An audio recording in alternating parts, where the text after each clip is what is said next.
As the world comes to grips with life under this deadly new virus, authorities have urged us to change our habits and adopt a new way of life. This you already know, but what might surprise you is that your new lifestyle is an Islamic one.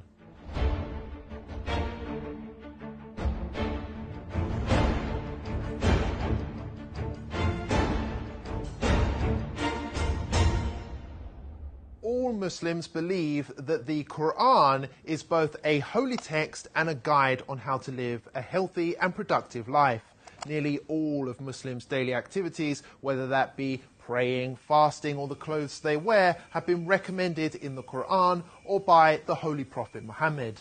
And for years, many of these practices have been ridiculed by non-Muslims who accuse them of being backwards, weird, or straight up offensive. But now, whether you like it or not, we all have to behave like a Muslim.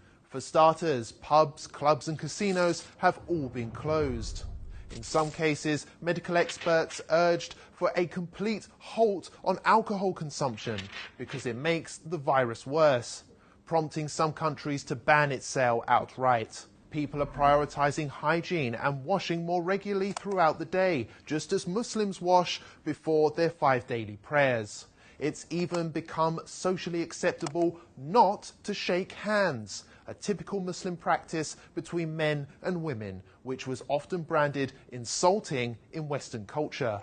Elsewhere, people are now beginning to cover their hands, hair and face in order to protect oneself in public, including those who at one time or another used to insult Muslim women for choosing to do the same thing.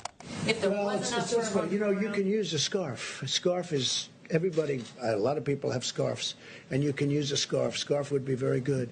And my feeling is if people want to do it, there's certainly no harm to it. I would say do it, but use a scarf if you want.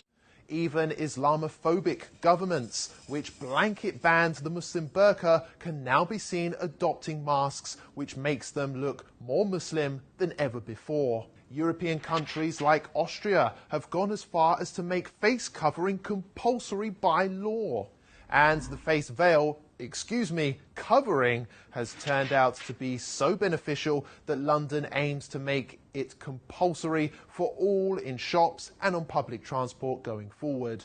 And there's more. On the economic front, interest rates have been slashed to near 0% in some cases, which is exactly what Islam teaches. Muslim families also self-isolated naturally for prayers and fasting during Ramadan for an entire month, while non-Muslims massed on British beaches. Now, you may ask, what's the point in bringing this all up? Well, the fact is, Muslims have been subjected to years of hate just because they love their faith. It's worth highlighting that it took a global pandemic to prove that Muslims have been right all along, and perhaps it's Western values which need reforming rather than Islamic ones. Remember that the next time you have something nasty to say about Islam.